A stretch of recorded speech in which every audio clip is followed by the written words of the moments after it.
हम लोग सक्षमता परीक्षा की तैयारी कर रहे हैं, है ना। आज भी हम लोग सामान्य ज्ञान यानी जीके भारतीय इतिहास से सीखेंगे। इसके बाद चतुर्थ क्लास के हिंदी की पुस्तक से प्रश्न और उत्तर को देखेंगे, है ना। देखते रहिए, प्रतिदिन आप देख रहे हैं। चैनल यदि सब्सक्राइब नहीं किए हुए हैं तो कर लीजिए, क्योंकि वीडियो प्रतिदिन डाला जाता है, आपको सुविधा होगी देखने में, है ना। चलते हैं प्रश्न की ओर। तब तक देखते रहिए जब तक कि प्रश्न अच्छी तरह से याद नहीं हो जाता है। देखते रहिए। चलते हैं पहले प्रश्न की ओर।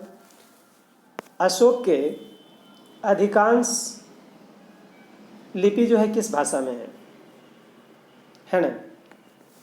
तो इसका सही जवाब है, विकल्प में दिया हुआ, इससे चुनना है प्राकृत और ब्राह्मी, संस्कृत और ब्राह्मी, पाली और ब्राह्मी, और इनमें से कोई नहीं। सही जवाब होगा प्राकृत और ब्राह्मी। अगले प्रश्न की ओर चलते हैं। श्रीनगर की स्थापना किस मौर्य शासक ने की थी? अशोक, बिंदुसार, चंद्रगुप्त या दशरथ? इनमें से कौन थे? तो सही जवाब है कि अशोक ने किया था। अगले प्रश्न की ओर चलते हैं। किसने पाटलिपुत्र को पोलीब्रोथा कहा? मेगास्थनीज, स्ट्रैबो, प्लूटार्क या एरियन? इनमें से कौन थे जो पाटलिपुत्र को पोलीब्रोथा कहा था? तो सही जवाब है कि मेगास्थनीज ने ऐसा कहा था। मेगास्थनीज, है ना। अगले प्रश्न की ओर चलते हैं। अशोक के बारे में जानने के लिए सबसे महत्वपूर्ण स्रोत क्या है? कौन सा ऐसा स्रोत है जिससे अशोक के बारे में जानकारी मिलती है ना। आहत मुद्रा, शिलालेख, यूनानी लेख या बौद्ध साहित्य? किससे पता चलता है? तो अशोक के बारे में जानकारी का सबसे बड़ा स्रोत है शिलालेख, यानी शिलालेख से इनके बारे में पता लगता है। चलते हैं अगले प्रश्न की ओर।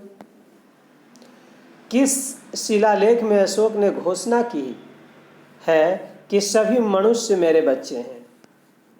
ऐसा अशोक ने किस शिलालेख में कहा था, है ना। इसका सही जवाब होगा, विकल्प में 4 दिया हुआ है। प्रथम पृथक शिलालेख, द्वितीय पृथक शिलालेख, पांचवा बृहद शिलालेख और कलिंग का पृथक शिलालेख, है ना। सही जवाब इसका है कलिंग का पृथक शिलालेख, यानी चौथा सही जवाब है इसका। अगले प्रश्न की ओर चलते हैं। अशोक ने श्रीलंका में बौद्ध धर्म के प्रचार के हेतु किसे भेजा, है ना। श्रीलंका किसको भेजा इन्होंने बौद्ध धर्म के प्रचार के लिए? तो पुत्र महेंद्र, पुत्री संघमित्रा या दोनों को या महारक्षित को? तो इसका सही जवाब है कि अशोक ने पुत्र महेंद्र और पुत्री संघमित्रा दोनों को भेजे थे, यानी दोनों। अगले प्रश्न की ओर चलते हैं। इन्होंने बौद्ध धर्म के प्रचार के लिए भेजा था वहाँ, है ना। अगला प्रश्न है, भारत में लोहे का प्रयोग कब से शुरू किया गया? 2500 वर्ष पहले, 2600 वर्ष पहले, 2700 वर्ष पहले, 2800 वर्ष पहले? कब से शुरू किया गया? तो ऐसा माना जाता है कि भारत में लोहे का प्रयोग 2500 वर्ष पहले शुरू हुआ था, यानी 2500 वर्ष पहले शुरू हुआ था। अगले प्रश्न की ओर चलते हैं। अगला प्रश्न है, सुदर्शन झील का निर्माण किसने करवाया, है ना। सुदर्शन झील का निर्माण सबसे पहले किसने करवाया? रुद्रदमन ने, स्कंदगुप्त ने, चंद्रगुप्त मौर्य ने या अशोक ने? किसने करवाया? तो सही जवाब है कि चंद्रगुप्त मौर्य ने। और दूसरी बार जो है इसको रुद्रदमन ने बनवाया, यानी मरम्मत करवाया इसकी। अगला प्रश्न है,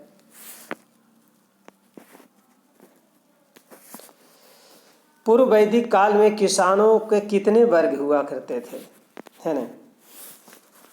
इसका विकल्प में उत्तर दिया हुआ है, 1, 2, 3 या 4 वर्ग हुआ करते थे। तो किसानों के 3 वर्ग हुआ करते थे पूर्व वैदिक काल में, है ना। अगले प्रश्न की ओर चलते हैं। इनमें कौन नगर प्रशासनिक, व्यापारिक तथा सांस्कृतिक का केंद्र था? है ना, प्रशासनिक भी और व्यापारिक भी और सांस्कृतिक का केंद्र रहा है। कौन सा नगर था वो? तो विकल्प में है पाटलिपुत्र, उज्जैनी, श्रावस्ती या मथुरा। कौन सा नगर था? सही जवाब है पाटलिपुत्र। अगले प्रश्न की ओर चलते हैं। ताम्रलिपि। ताम्रलिपि क्या है? नगर है, बंदरगाह है?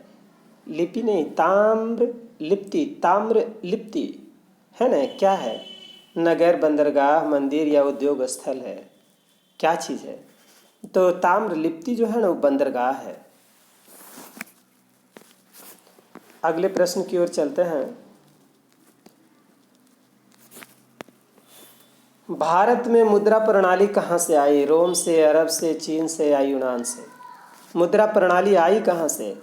तो मुद्रा प्रणाली भारत में यूनान से आई। सही जवाब इसका होगा कि मुद्रा प्रणाली भारत में यूनान से आई। अगले प्रश्न की ओर चलते हैं। रोमन व्यापारी कहाँ रहते थे? अरिकामेडु में, मदुरै में, कोरकाई में या पुहार में? कहाँ रहते थे वो? तो सही जवाब है कि रोमन व्यापारी जो है वो अरिकामेडु में रहते थे, है ना, अरिकामेडु सही जवाब है। अगले प्रश्न से पहले कुछ बात करते हैं। सिल्क रूट से रेशम तथा मसाले का विशेष रूप से व्यापार होता था। याद रखिएगा, इस मार्ग द्वारा भारत पश्चिम एशिया तथा मध्य एशिया के साथ जुड़ा हुआ था एवं चीन के साथ जुड़ा हुआ था। उत्खनन से प्राप्त सुराही के टुकड़े, काले एवं लाल मिट्टी के बर्तन तथा पेरिप्लस ऑफ द इरिथ्रियन सी से रोम भारत व्यापार का पता चलता है ना, यहाँ रोम लिखा हुआ है, रोम भारत व्यापार का पता चलता है। अगले प्रश्न की ओर चलते हैं। शक जाति भारत में किस दिशा से आई? उत्तर से, दक्षिण से, पूर्व से कि पश्चिम से? तो उत्तर दिशा से शक आई थी हमारे देश में। अगले प्रश्न बात करते हैं। गांधार कला किससे प्रभावित हुई? ईरान से, यहाँ ईरान लिखा हुआ है ना, ईरान। यूनान से, मथुरा से या चीन से? किससे प्रभावित हुई? तो कहा जाता है कि ये गांधार कला जो है ना यूनान से प्रभावित हुई, है ना। अगले प्रश्न की ओर चलते हैं। कनिष्क ने कौन सा बौद्ध सम्मेलन को बुलाया था? 4 गो बौद्ध सम्मेलन हुआ था ना, तो पहला, दूसरा, तीसरा, चौथा, कनिष्क कैवां सम्मेलन को बुलाया था? तो इसका सही जवाब है कि कनिष्क ने चौथा सम्मेलन को बुलाया था, है ना, कनिष्क चौथा सम्मेलन को बुलाया था। अगले प्रश्न की ओर चलते हैं।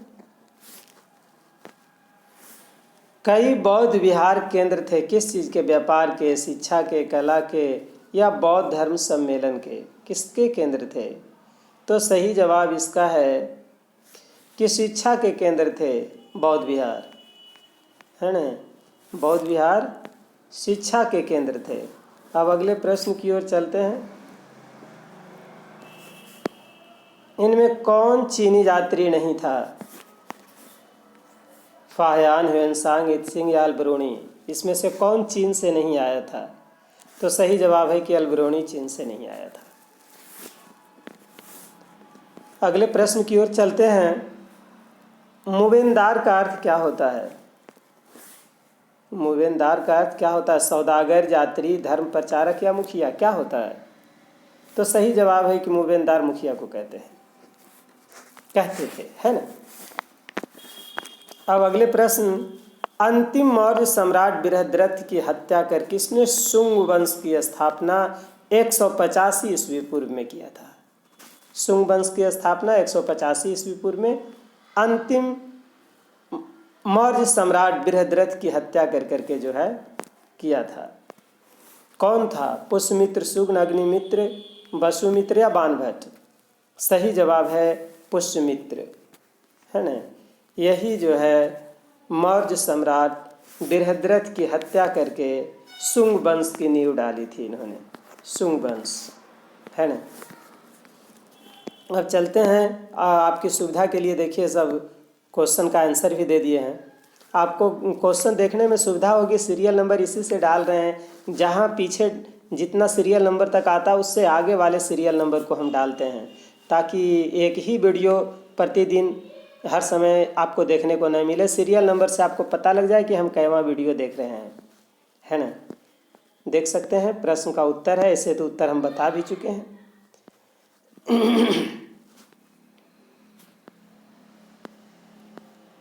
अब चलते हैं हम लोग चौथी कक्षा के हिंदी विषय की बात करते हैं।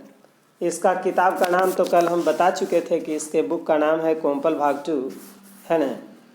अब प्रश्न की ओर चलते हैं। शिकारी के जाल में कौन फंस गया था? चारों मित्र वाला जो है हिरण फंस गया था उसमें। चूहे कौए ने हिरण के पास कैसे पहुंचाया? चूहा कौआ को हिरण के पास कैसे पहुंचाया? तो चूहा अपनी पीठ पर बिठा लिया था हिरण के पास ले जाने के लिए। हिरण जाल में फंस गया था ना, शिकारी के जाल में फंस गया था। कहता है चार मित्र कहानी जो है लिया कहाँ से गया है? तो ये पंचतंत्र से लिया गया, जिसके लेखक शायद आप जानते भी होंगे, विष्णु शर्मा हैं।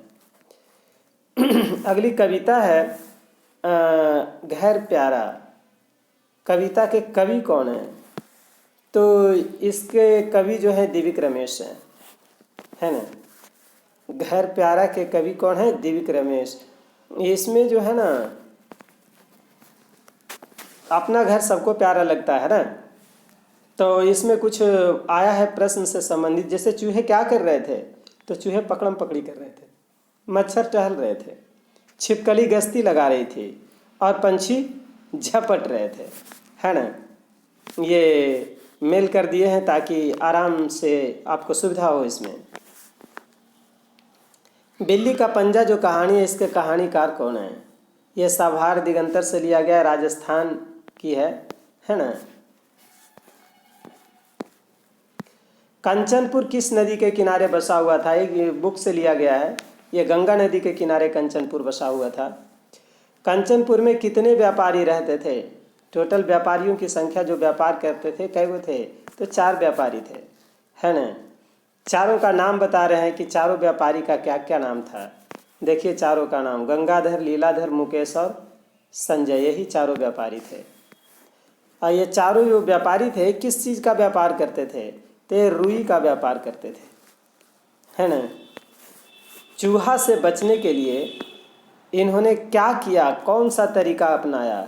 तो चूहे से बचने के लिए इसने बिल्ली पाला, है ना।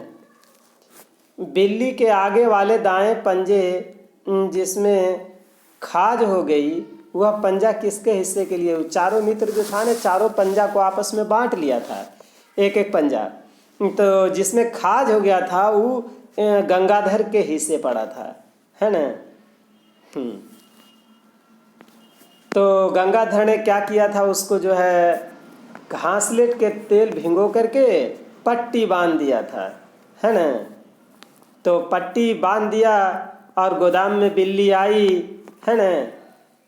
और पट्टी वाली पंजे जो है दीपक के संपर्क में आई चूहा को पकड़ने के लिए। जब वो दौड़ी तो और गोदाम में आग लग गई, है ना। सारी रुई उसकी जल गई।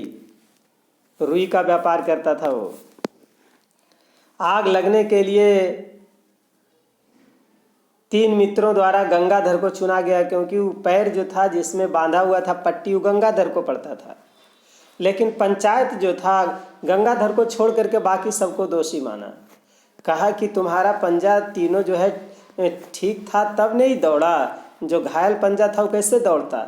इसलिए दोषी यही तीनों था, है ना। घाघ भंडारी कविता के जो कवि हैं उनका नाम घाघ है, ठीक है। अगले कविता की ओर चल दिए हैं। घाघ भंडारी कविता में गिरगिट को उल्टे चढ़ने पर क्या कहा गया? कहा गया है कि अब वर्षा निश्चित है। वर्षा होगी जब वो उल्टी चढ़ रहा हो। तो जब बादल लाल पीयर होने लगे तो क्या समझना चाहिए? अब वर्षा नहीं होगी। ऐसा उन्होंने पूर्वानुमान लगाकर बताया है, उनके अनुमान से रिलेटेड है। उत्तर चमके बिजली पूरब बहती बयार तो क्या होगा? यानी वर्षा अवश्य होगी, ऐसा उन्होंने कहा था। अगले कहानी, तीनों भाई को किस चीज़ में कोई जवाब नहीं था? गप हाँकने में। गपौड़ी थे तीनों भाई। तीनों भाई कहाँ जा रहे थे? यात्रा पर निकले थे। रास्ते में वे कहाँ ठहरे थे? एक सराय में ठहरे थे और उस सराय में उनसे मुलाकात राजकुमार से हुई, है ना। बस आज इतना ही। देखते रहिए, तैयारी करते रहिए, तैयारी हम लोगों का हो जाएगा, है ना। ठीक।